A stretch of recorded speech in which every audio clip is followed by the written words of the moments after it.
president plans a rare primetime speech to talk about elections. It's time for the Streamline, everything you need to know in 10 minutes or less. Specific details are being kept under wraps, but the president hinted that he will focus on election interference. Sources told Reuters he'll talk about China interfering in the 2020 election and getting access to U.S. voter data. President Trump says this announcement tonight is critical. It's really, really big news. It doesn't get bigger because without free and fair elections, you don't have a country. The president has long claimed voter fraud in the 2020 elections. No evidence has been presented to support that claim, and a 2021 intelligence review found no proof that any foreign country altered that election. Tonight's address comes just one day after Trump's nominee for Director of National Intelligence refused to say outright that Joe Biden won in 2020. The president is expected to speak at 6 p.m. Meanwhile, the president announced that Iran wants to settle the ongoing war. It comes after 5 days of strikes breaking the ceasefire. Trump has threatened to bomb Iranian bridges and energy infrastructure if that country's leaders don't come back to the negotiating table. Despite the escalations, the president says a resolution could be near. They don't like what we're doing, and they do want to settle. We'll find out whether or not we settle with them or we just finish it off.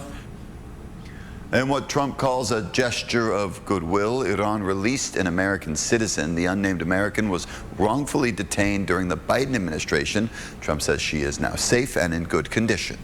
Gas prices continue to rise this morning. In San Diego, we are seeing a 3-cent jump overnight, bringing the average price of regular to $5.48 a gallon. Nationally, gas is up 5 cents, costing $3.94 a gallon.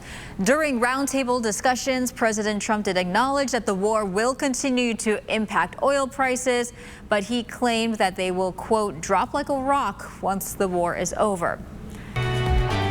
President Trump is now saying ICE should continue traffic stops, saying agents are doing a, quote, great job. This comes after 2 deadly shootings led Homeland Security to suspend most stops.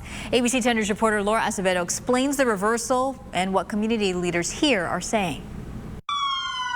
It was a policy pause that lasted less than a day. Wednesday, President Donald Trump said ICE vehicle stops will continue, just 24 hours after his Department of Homeland Security secretary and border czar said ICE wouldn't be stopping people in traffic stops. Doing, what they believe is a necessary short-term pause just to look at it and make sure everything's good. The back and forth happening after a deadly week. In Maine, Monday, ICE shot and killed a Colombian man. Last week in Houston, a Mexican man was shot and killed. The agency saying the officers feared for public safety in Maine. In Houston, they said officers fired in self-defense. President Trump posting on Truth Social Wednesday saying, quote, we cannot give up one of ICE's most important and effective crime-fighting tools, the traffic stop, saying once we do, quote, we are playing right into the criminals' hands. Not surprising that the suspensions would then be reversed almost immediately. Benjamin Prado is with Unión del Barrio, the local group that does community patrols looking out for ICE.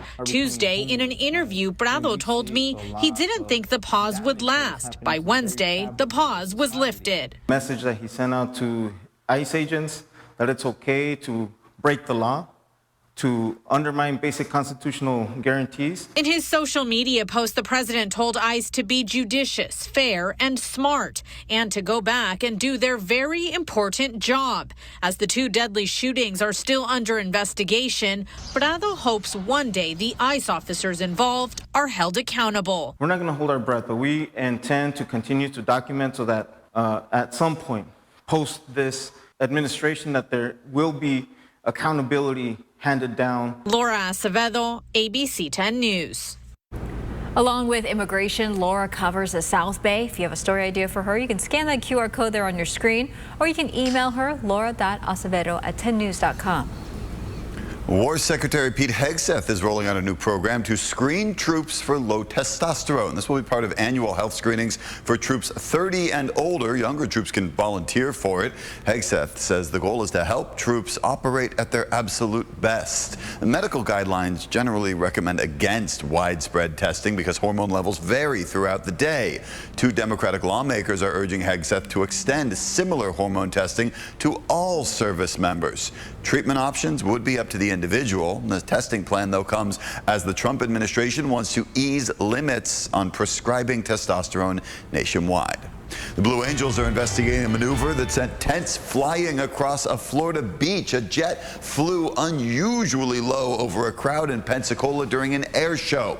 The blast of air tossed chairs and kicked up sand. It left several people screaming on the beach. One witness says it was a shocking sight. I've been coming for 10 years, and I've never seen a pass like that in my life. I literally thought we were going to be taken out by the Blue Angels, but it was amazing. Amazing, still a little scary. The Blue Angels say the aircraft flew lower than normal, and team leaders are now conducting a safety review. All right, the World Cup final is set. It was a bit of messy magic, actually a lot of messy magic, as he assisted both of Argentina's late goals to defeat England 2-1 yesterday. They're now going to be facing Spain in Sunday's final as the team seeks to win back-to-back World Cups. The final will be played in New Jersey. France and England will be playing Saturday in the third-place match in Miami. San Diego FC is hosting a World Cup final watch party in Chula Vista. It's free and will happen at Southwestern College. If you do want to attend, though, you do need to RSVP online. Doors open at 11 and the match kicks off at noon. I'm sure a lot of people are going to be there in Chula Vista. That's your ABC 10 News Streamline. Everything you need to know today in under 10 minutes.